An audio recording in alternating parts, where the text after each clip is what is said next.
My 27th birthday was supposed to be a joyous celebration, a milestone marking another year of hard-won independence. Instead, a single, innocent question from my grandfather ripped open my entire world, exposing a betrayal so profound it had stolen millions from my future and decades of my past. Before that night, I was Caitlin, a graphic designer in downtown Chicago, just trying to make it work. I lived what I thought was a pretty normal life, sharing a slightly rundown two-bedroom apartment with my incredible roommate, Olivia. The rent was a killer, even split between us, but that was just city living, right? Our place had character, though, full of mismatched furniture we'd found over the years and walls covered in art I loved. Despite having a billionaire grandfather, I was fiercely proud of making my own way. My parents, Harold and Diane, lived a super comfortable, upper-middle-class life in the suburbs, a 5-bedroom house, a pool, and lavish vacations twice a year. I just assumed they were doing great because my dad had a senior position at an insurance company and my mom worked in real estate. They never offered financial help, always emphasizing how important it was to work for what you want. You know, building character. When I graduated from art school 4 years ago, drowning under almost $70,000 in student loans, they basically patted me on the head. While other friends were getting help with down payments or a few months' rent from their folks, I got a copy of Dave Ramsey and another lecture about character through struggle. I never really resented them for it. Not then, anyway. I was just determined to prove I could do it. But I'll admit, there were times when things got really tight that I wondered why they seemed so reluctant to help, especially when they'd roll up in a brand new luxury car or brag about their latest kitchen remodel. It just didn't quite add up. Grandpa Walter was always an enigma. He'd built his fortune from nothing in real estate development, creating one of the Midwest's largest property companies. He was stern, intimidating, and rarely showed up to family stuff.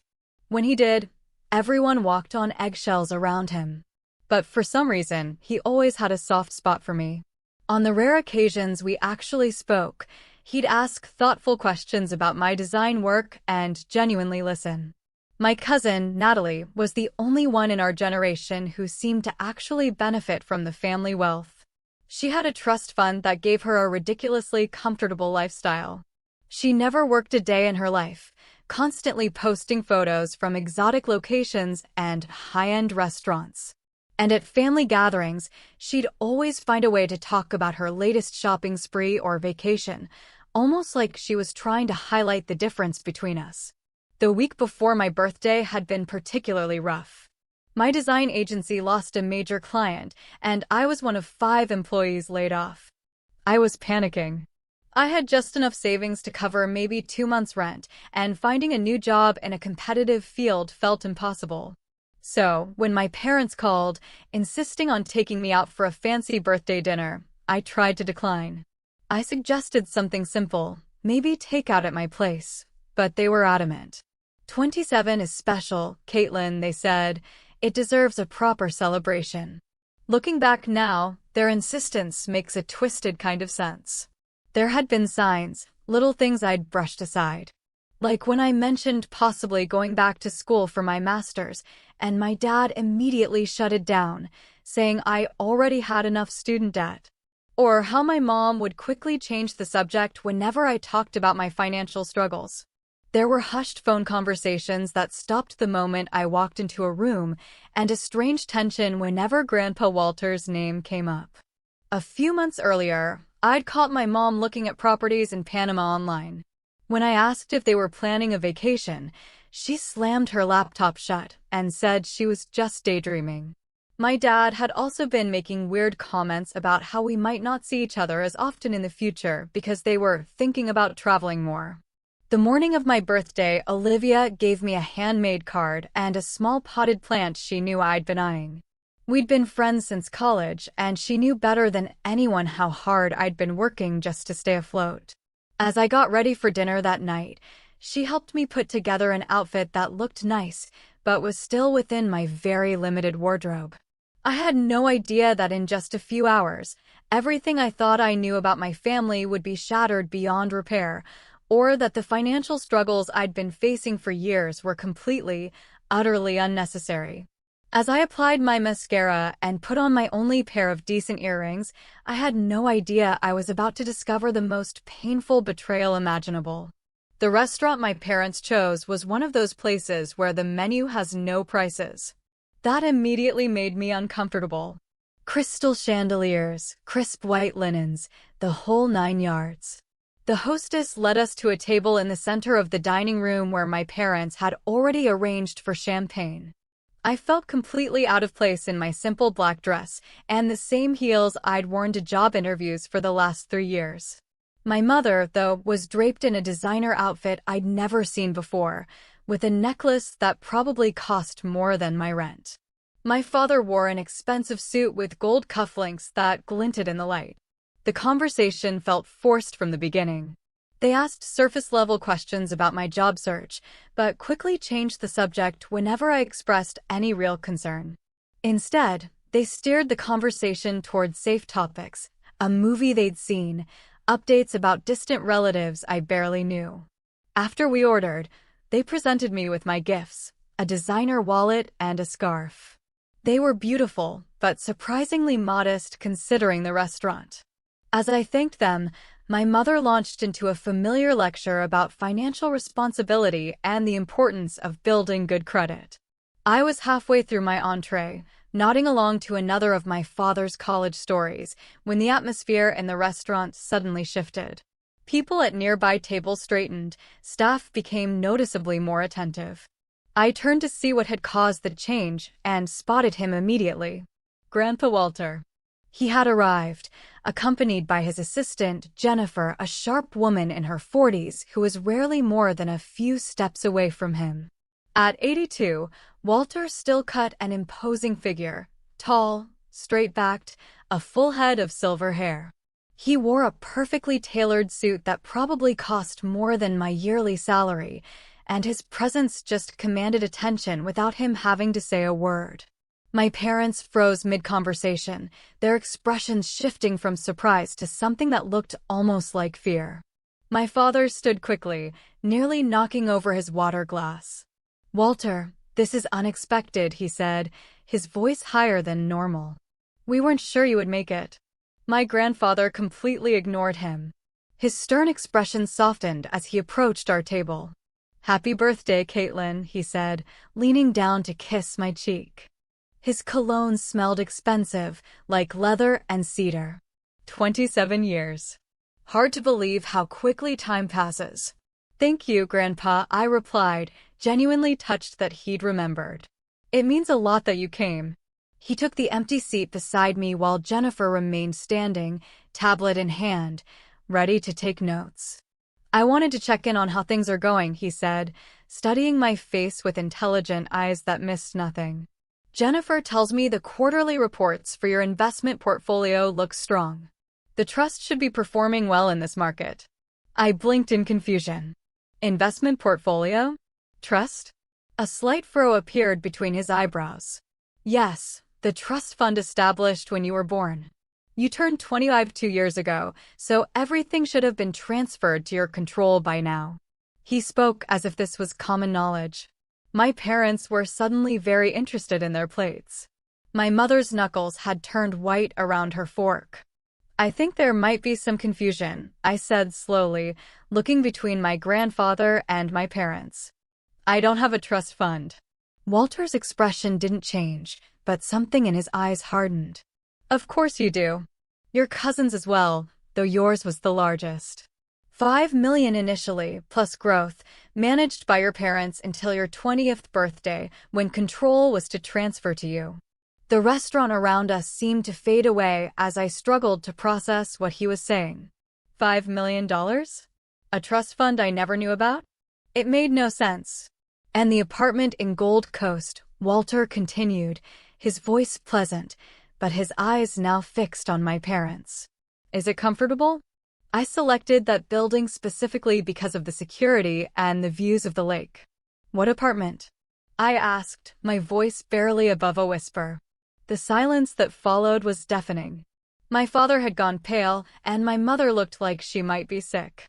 Walter's expression remained calm, but there was a dangerous stillness to him now, like the moment before a storm breaks. "You don't know about the apartment," he said. It wasn't a question. "The two-bedroom corner unit in the Lakeside Tower, purchased 2 years ago as your 20th birthday present." I shook my head slowly, my mind racing to make sense of what was happening. Walter turned to my parents with deliberate slowness, his voice dropping to a quiet tone that was somehow more frightening than if he had shouted. "Then where did the money go?" My father started to speak, a tremor in his voice. "Walter, there's been a misunderstanding. We can explain everything." "I sincerely hope so," my grandfather replied, his tone making it clear he didn't believe there was any explanation that would satisfy him. He turned to his assistant. "Jennifer, please call Stanley and have him meet us here immediately." "Already done, sir," Jennifer replied efficiently. He was at a dinner nearby and should arrive within 10 minutes. "I've also contacted security at the office to pull all the relevant financial records." The other diners were openly staring now, the drama at our table apparently more interesting than their expensive meals. A waiter hovered nearby, unsure whether to approach. My mother reached across the table for my hand, but I pulled away, a sick feeling growing in the pit of my stomach. "Caitlin, sweetheart, this isn't how we wanted to tell you. Tell me what?" I demanded, my voice rising despite my efforts to stay calm. "That I have a trust fund and an apartment I never knew about, or that somehow you kept them from me?" My father glanced nervously around at the other diners. "This isn't the place to discuss family matters." "I agree," Walter said coldly. "Jennifer, please arrange for a private room." He turned to me, his expression softening slightly. "Caitlin, I promise you will get answers tonight. All of them." As Jennifer spoke quietly to the restaurant manager, I sat in stunned silence, trying to reconcile the past years of financial struggle with what I had just learned. Why would my parents keep this from me? What had they done with the money that was apparently meant for me? And how would I ever trust them again? The private dining room the restaurant provided had dark wood paneling and a long table that could seat 12, making our small group feel even more isolated. Walter sat at the head of the table with me to his right. My parents sat across from me, both looking like they wanted to be anywhere else in the world. Jennifer positioned herself near the door, tablet ready, her face professionally blank. We were joined shortly by Stanley Thornton, my grandfather's longtime attorney, a balding man with sharp eyes behind wire-rimmed glasses. He carried a leather briefcase that he placed carefully on the table. "I took the liberty of bringing the original trust documents," he said to Walter, "as well as the most recent financial statements." Walter nodded. "Good. Let's start at the beginning. For Caitlin's benefit." Stanley cleared his throat and addressed me directly. "When you were born, your grandfather established a trust fund in your name with an initial deposit of $5 million. The terms were straightforward. The trust would be managed by your parents as trustees until your 25th birthday, at which point control would transfer entirely to you. The only stipulations were that the money could be used for your education, health, and general welfare prior to your 25th birthday, with all expenditures documented and approved." I stared at him in disbelief. "And no one thought to tell me about this?"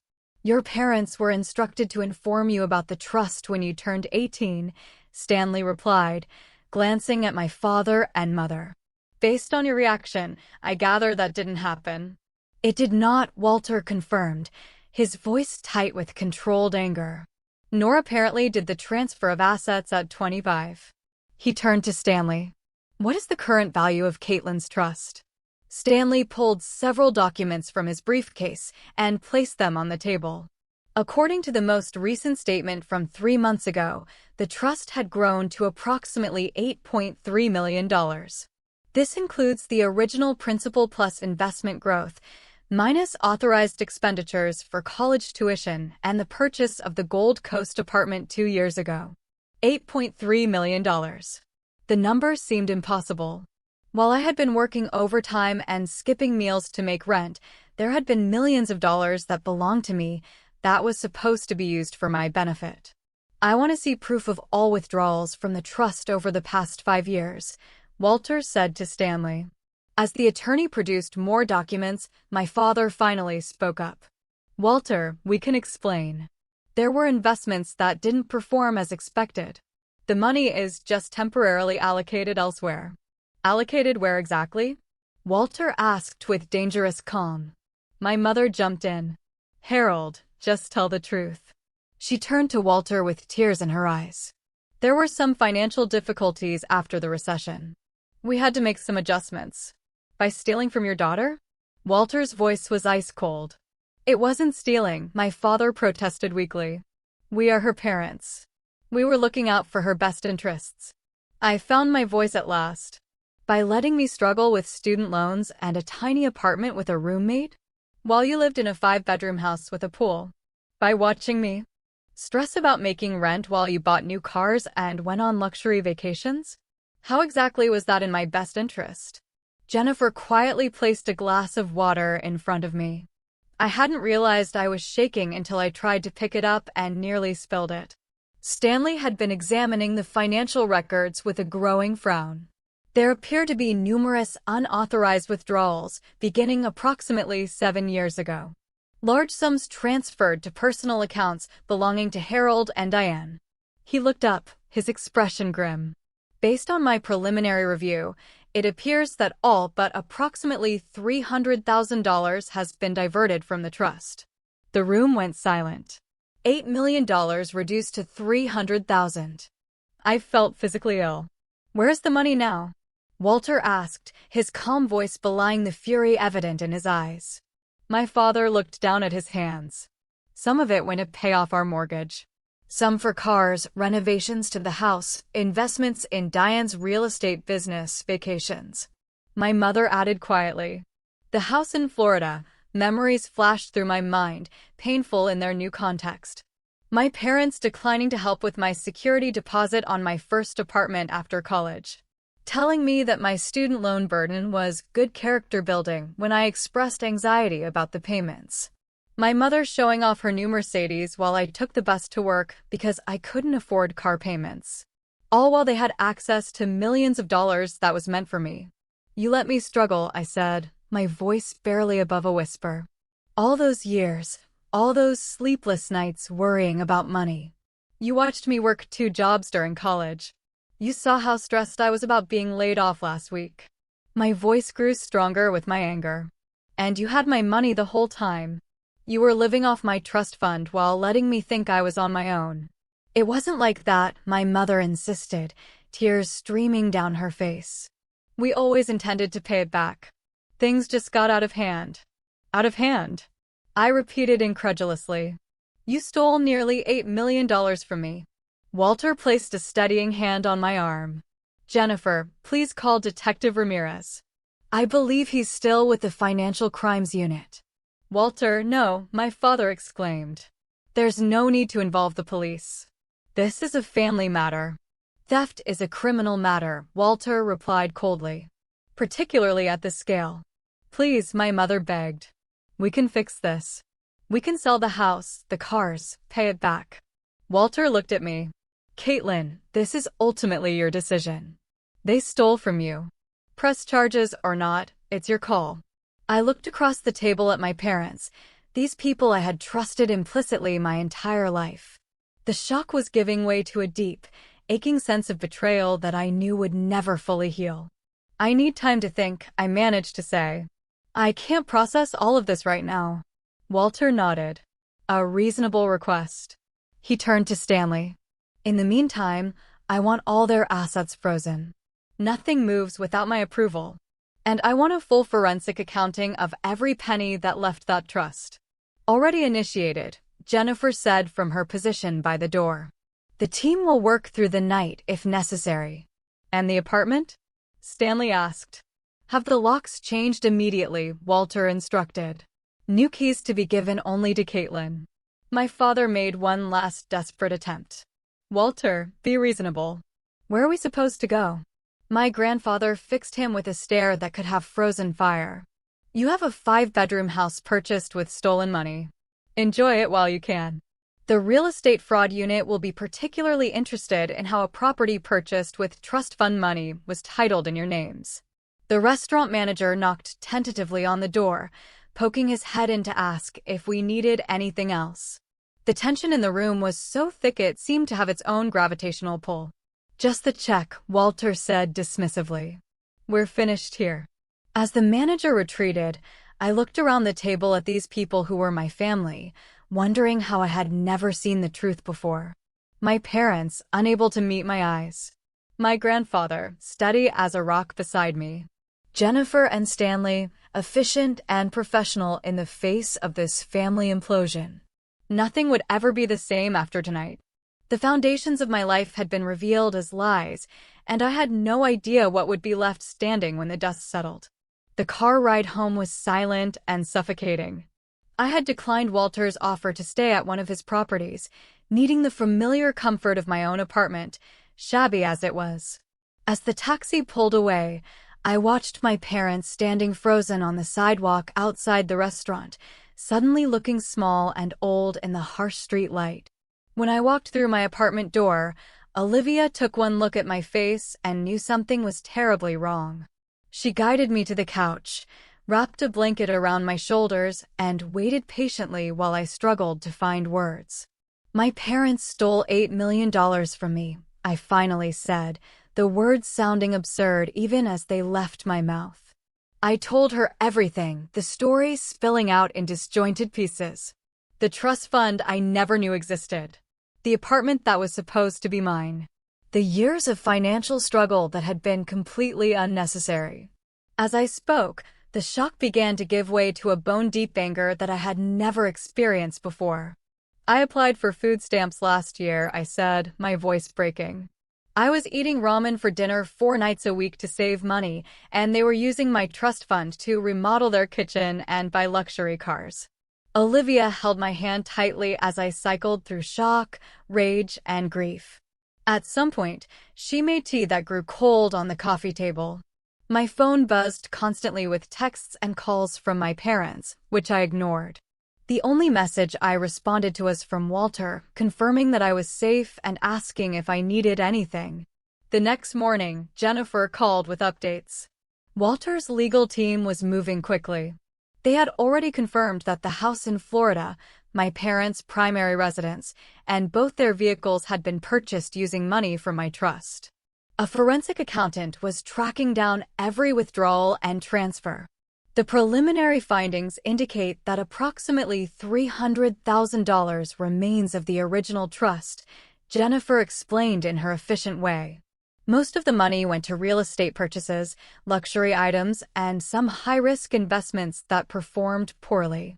The days that followed passed in a blur.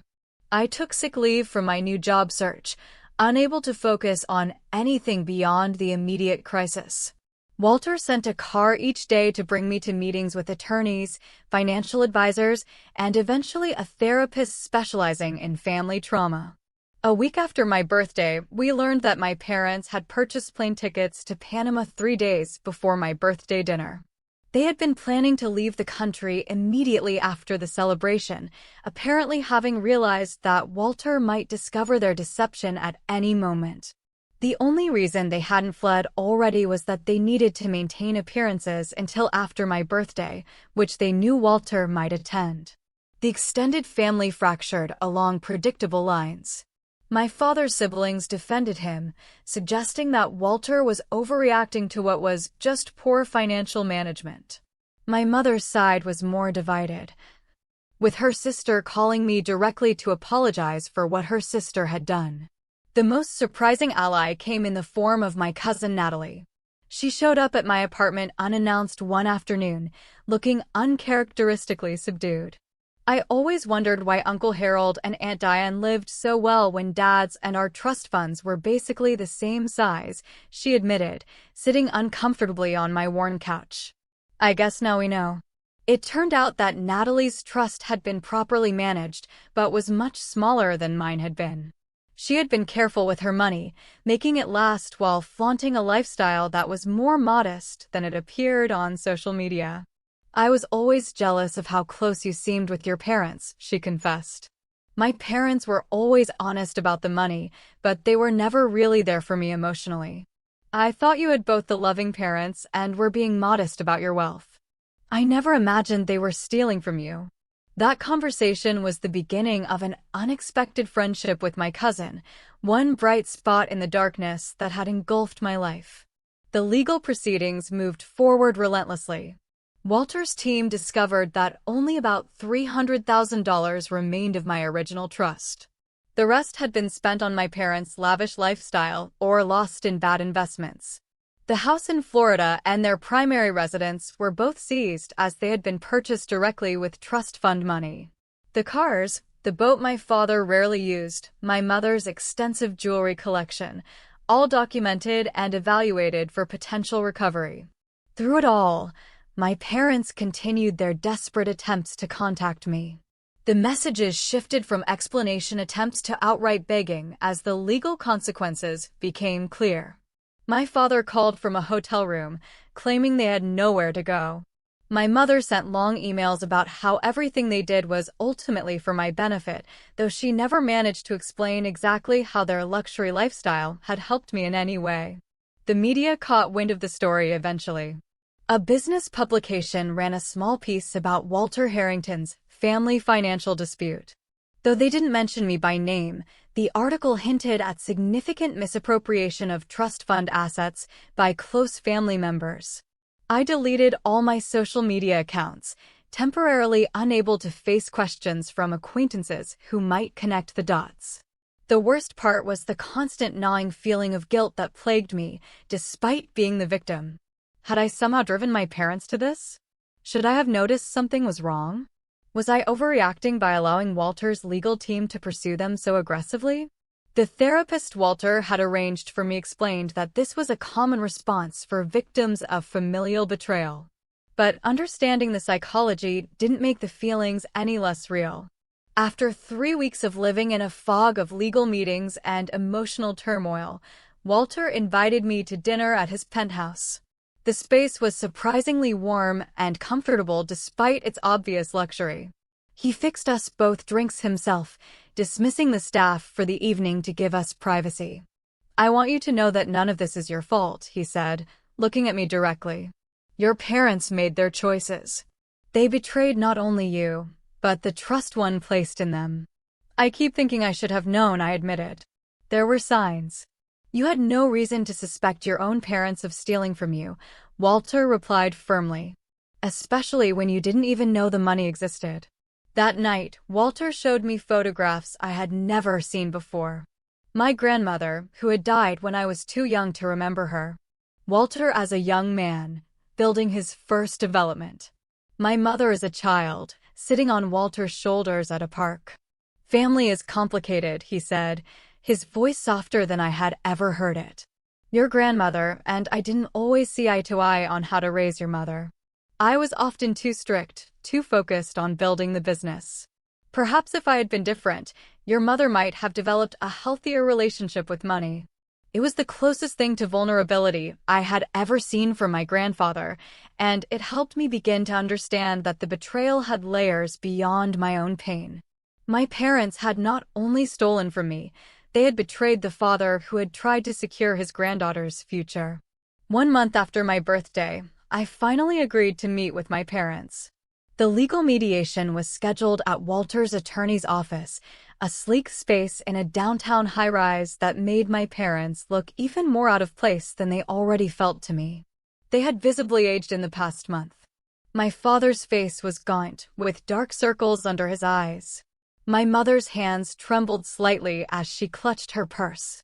They were dressed in clothes I didn't recognize, more modest than their usual attire. I later learned they had been forced to sell much of their designer wardrobe. The conference room was intimidatingly large for our small group. Walter sat beside me with Stanley and 2 other attorneys from his team nearby. My parents had a single lawyer, a nervous-looking man who kept shuffling his papers. The financial forensics team presented their findings with clinical precision. Charts and graphs detailed the systematic draining of my trust over 7 years. What had begun as borrowing small amounts had escalated to major withdrawals. The money had funded their house purchase, cars, expensive vacations, my mother's failed attempt to start a luxury real estate agency, and my father's disastrous foray into day trading. As the evidence mounted, my father's posture became increasingly defensive, while my mother simply stared at the table, occasionally wiping away tears. When the presentation concluded, Walter spoke directly to my parents. The forensic accounting is complete. We know exactly where every dollar went. The only question remaining is whether this proceeds as a civil matter or whether criminal charges will be filed. My parents' attorney cleared his throat. My clients are prepared to cooperate fully. They understand the gravity of their actions and wish to make amends to the extent possible. Amends, I repeated, speaking for the first time since the meeting began. You stole my future. You watched me struggle while you lived off money that was meant for me. How exactly do you plan to make amends for that? My father couldn't meet my eyes. Caitlin, we never meant for things to go this far. It started small, just borrowing a little to get through a rough patch. Then it became easier to take a little more and a little more. We convinced ourselves we deserved it, my mother added quietly, for raising you, for all the sacrifices we made as parents. We told ourselves we would pay it back before you ever needed to know. And the apartment? I asked. The one Grandpa bought for me 2 years ago. What was your plan there? They exchanged guilty glances. My father sighed heavily. We were renting it out. The income was going into our account. The betrayal felt fresh all over again. While I had been sharing a cramped apartment with a roommate, they had been collecting rent on a luxury property that was supposed to be mine. Walter placed a steadying hand on my shoulder before addressing my parents. Here are your options. Option 1. You sign over all remaining assets purchased with trust fund money. Cooperate fully with recovery efforts and agree to a structured repayment plan for what cannot be recovered immediately. In exchange, Caitlin agrees not to press criminal charges. My parents nodded eagerly. Option 2, Walter continued, his voice hardening, you continue to obfuscate and defend your actions, in which case we proceed with criminal charges for fraud, embezzlement, and theft. The evidence is overwhelming. You would both face significant prison time. We choose option 1, my father said quickly. We'll cooperate completely. Walter looked to me. Caitlin, the decision is yours. I studied my parents. These people who had raised me, who had tucked me in at night and cheered at my graduations. These same people who had systematically stolen my inheritance while watching me struggle. The conflicting emotions were overwhelming. I don't want them in prison, I finally said. But I want every penny recovered that can be recovered. And I want them to acknowledge exactly what they did. Not just to me, but to the entire family. The legal details were worked out over the next several hours. My parents signed document after document, transferring assets and agreeing to the terms Walter's team had outlined. By the end of the day, I legally owned their house in Florida, which would be sold, and arrangements were made to recover as many of their possessions as possible for liquidation. When the attorney stepped out to make copies, I found myself alone with my parents for the first time since my birthday. Why? I asked simply. I want to understand how you could do this. My mother reached for my hand, and this time I didn't pull away. We got caught up in a lifestyle we couldn't really afford. Your father made some bad investments early in our marriage, and we were always trying to catch up, to keep appearances. When we had access to your trust, it seemed like an easy solution. Just a little to help us get ahead. But it never stopped. We have a problem with money, my father admitted, looking truly ashamed for the first time. With spending, with status. We need help. Professional help. That doesn't excuse what we did to you, but maybe it helps explain it. It wasn't enough. No explanation could ever be enough, but it was a start. A tiny crack in the wall of betrayal that stood between us. 2 weeks later, I moved into a modest one-bedroom apartment purchased with part of the recovered funds. It wasn't the luxury Gold Coast property that should have been mine, but it was mine, free and clear, with no mortgage or rent to worry about. Walter had helped me select it, insisting on security features and a good location near public transportation. With Walter's guidance, I began to learn about financial management. The recovered assets, including the Florida house and various liquidated possessions, amounted to just over $1 million, a fraction of what the trust should have been worth, but still a life-changing amount for someone who had been living paycheck to paycheck. A new job opportunity came through a connection of Walter's, a position at a respected design firm with better pay and advancement potential than my previous job. While I was initially hesitant to accept help that felt like nepotism, Walter pointed out that getting me the interview was all he had done. Earning the position had been entirely my achievement. As spring turned to summer, I began to establish new routines and boundaries. I allowed limited contact with my parents, accepting brief phone calls, but declining their request to visit. They had moved into a small rental apartment and were both in therapy for financial addiction, a term I had never heard before, but which apparently described their behavior accurately. Walter and I grew closer, our weekly dinners becoming a fixture in my calendar. He taught me about investments and business with the same precision and attention to detail that had made him successful. I began to see past his gruff exterior to the complex, caring man beneath. Jennifer, surprisingly, became something of a friend as well. Having worked for Walter for over 15 years, she had stories about him that humanized him in ways I had never expected. She also proved to be an excellent mentor for professional development, helping me navigate office politics and career planning with her characteristic efficiency. Most unexpected was the re-emergence of Thomas, a friend from college I had lost touch with. He reached out after seeing me at a coffee shop near my new apartment, and our reconnection felt like finding an anchor in stormy seas. He had no connection to my family drama, no preconceived notions about who I should be. With him, I could just be Caitlin, not the victim of a high-profile family betrayal. As summer faded into fall, I began to feel something I hadn't experienced in months: hope. Not just for financial stability, but for rebuilding a life that was authentically mine, founded on truth rather than deception. 6 months after the revelation that changed everything, I found myself thriving in ways I would never have predicted. My position at the design firm had evolved from a basic graphic designer role to leading a small team working on a major rebranding project for a national client. The creative director had taken notice of my work and increasingly sought my input on high-profile assignments. Walter had helped me establish a proper financial foundation with the recovered funds. The approximately $1.2 million had been carefully invested, with a portion set aside for immediate security. I now had a retirement account, health insurance that actually covered more than catastrophic emergencies, and an emergency fund that would sustain me for a full year if necessary. For someone who had spent years counting pennies and worrying about unexpected expenses, the security was almost disorienting. I still found myself hesitating before making simple purchases, the habits of financial anxiety deeply ingrained despite my changed circumstances. My parents continued to struggle with the consequences of their actions. They had been forced to downsize dramatically, moving from their 5-bedroom house to a small 2-bedroom apartment in a modest neighborhood. My father had taken a position at a small insurance agency, several steps down from his previous executive role. My mother had surrendered her real estate license as part of the legal settlement and was working as an administrative assistant. The social fallout had been perhaps the most difficult adjustment for them.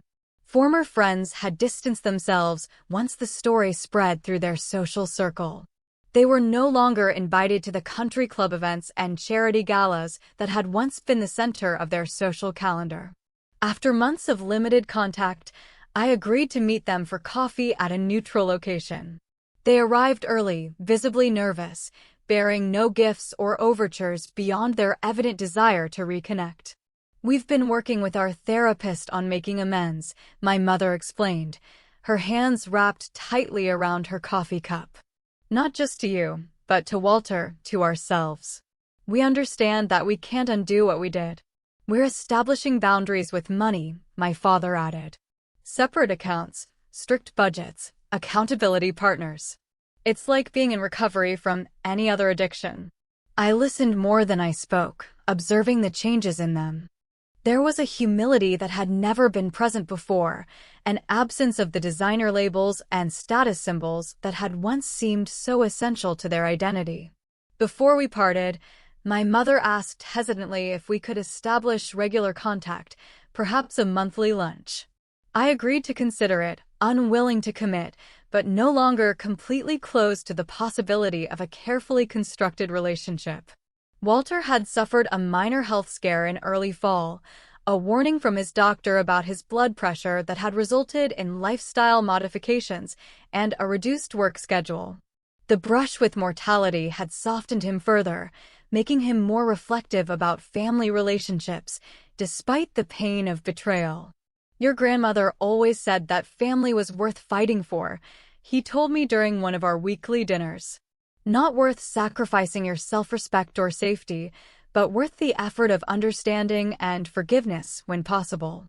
I was learning from Walter not just about financial management, but about resilience in the face of betrayal. He had been deeply hurt by my parents' actions, yet he maintained a steady presence in my life, never allowing his disappointment in them to affect his relationship with me. With Walter's encouragement, I had started a small side business in graphic design consulting. Working with startup companies that couldn't afford full-service agencies, the work was challenging and rewarding, allowing me to build something that was entirely my own, independent of family connections or recovered funds. My confidence was growing, not just professionally, but personally. The therapy sessions that had begun as crisis management had evolved into a valuable tool for examining patterns and building healthier relationships. I was learning to trust my own judgment again, to recognize that I had been a victim not because of any failure on my part, but because those I trusted had made terrible choices. An unexpected development came in the form of a surprise dinner arranged by Walter 6 months to the day after my fateful birthday. He reserved a private dining room at a restaurant even more exclusive than the one where our family had imploded. But this time, the atmosphere was entirely different. When I arrived, I found not just Walter, but also Jennifer, Stanley, my cousin Natalie, and even Thomas, all gathered to celebrate what Walter called my half-birthday. 6 months ago, your life changed in ways no one could have predicted, Walter said, raising a glass in a toast. Tonight, we celebrate not what was lost, but what you have built from the ashes. After dinner, Walter presented me with a small box. Inside was a key and a deed to a new apartment, modest, but in a secure building with a short commute to my office. The Gold Coast property was sold as part of the recovery efforts, he explained. This one is entirely yours, purchased with recovered funds, but selected specifically for your current life, not the one that was taken from you. The gesture moved me to tears, not because of the material value, but because it represented a clean break with the past, a fresh start untainted by betrayal. My relationship with Natalie had evolved from cautious connection to genuine friendship, free from the artificial competition that had characterized our earlier interactions. We discovered shared interests and complementary personalities. She had even invested in my side business, providing capital for expansion in exchange for a modest equity stake, a transaction Walter had helped structure to ensure fairness for both of us. I always thought you had the perfect family, she confessed during a lunch date. It's strange how we envied each other for things that weren't even real. Thomas had become more than a friend in recent months. Our coffee meetings evolving into dinner dates and long conversations that often continued late into the evening. He had been present through the worst of the aftermath without trying to fix or minimize my pain, simply offering steady support and occasional necessary distraction. When he kissed me for the first time on a walk along the lake shore near my new apartment, it felt like crossing a threshold into a part of my life untouched by the betrayal. Here was something entirely new, a relationship built on a foundation of honesty from the beginning. I had begun using a portion of my recovered funds to establish a small mentorship program for young designers from disadvantaged backgrounds, providing scholarships for software training and professional development.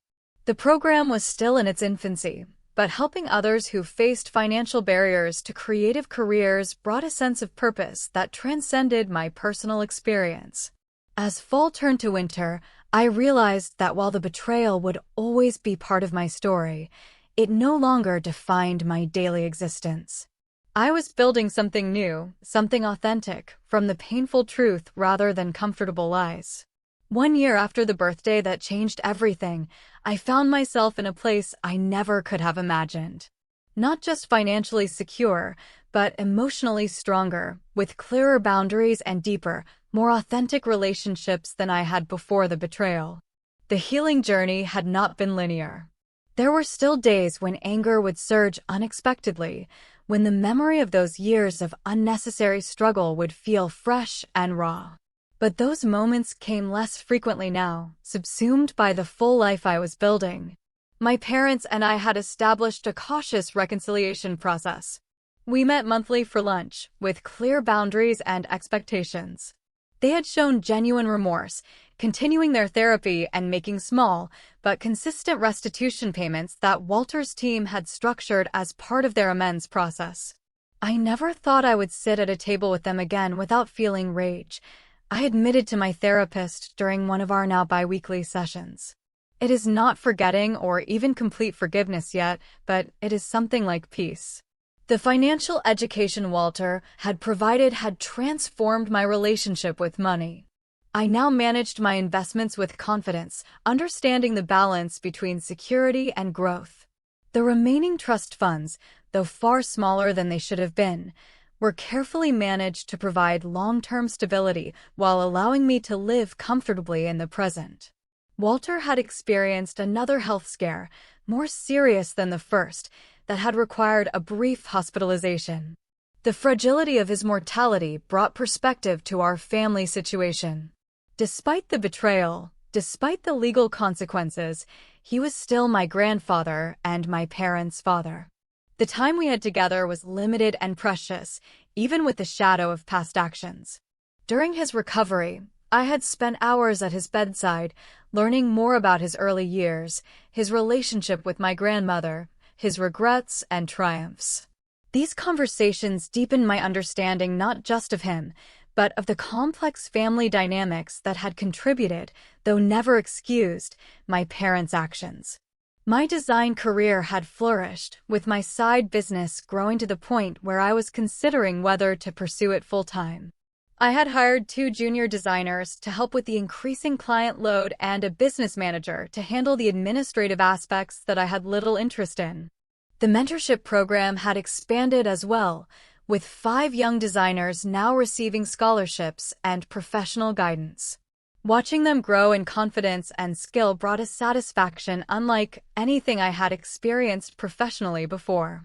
Thomas and I had grown steadily closer, our relationship built on a foundation of transparency that I now recognized had been missing from most of my previous relationships, familial and romantic alike. He had his own apartment, but spent most nights at mine, our lives intertwining in a way that felt natural and unforced. "You know what amazes me most about you," he said one evening as we cooked dinner together in my kitchen. "How you've taken something that could have made you bitter and turned it into growth instead." The apartment had truly become my home, filled with art and books that reflected my taste, decorated in colors that brought me joy. It was modest compared to what might have been mine had the trust remained intact, but it was fully mine in a way the Gold Coast property never would have been. My cousin Natalie and I had developed a genuine friendship that had surprised us both. The artificial competition that had characterized our earlier relationship had given way to mutual support and understanding. She had even joined the board of the mentorship program, contributing both funds and connections. On the anniversary of the revelation, I hosted a small gathering at my apartment. Walter was there, looking frilier than I like to admit, but still sharp as ever. Natalie and Thomas, Jennifer, and a few close friends from work. Notably absent were my parents, not because they weren't invited, but because they had recognized that this particular milestone was not one they should be part of. As we shared a meal around my dining table, I looked at these people who had become my chosen family and felt a surge of gratitude that nearly overwhelmed me. "A year ago, I thought my life was destroyed," I said, raising my glass in a toast. What I've learned since then is that when the foundation is revealed to be false, you have the opportunity to build something true in its place. Walter nodded approval, his eyes bright with unshed tears. "To truth," he said, simply, raising his glass to meet mine. "To truth," the others echoed. Later, after the guests had gone, and only Thomas remained helping me load the dishwasher in comfortable silence, I reflected on the deeper lessons of the past year. I had learned that financial wealth, while providing security and opportunity, was not the most valuable currency. Trust, authenticity, and self-knowledge were far more precious and much harder to rebuild once broken. I had learned that forgiveness was not a single act but a process, one that did not require forgetting or excusing, but did eventually lead to a lightening of the burden of anger. Most importantly, I had learned that while we cannot choose what happens to us, we have absolute sovereignty over how we respond, over what we build from both gifts and wreckage.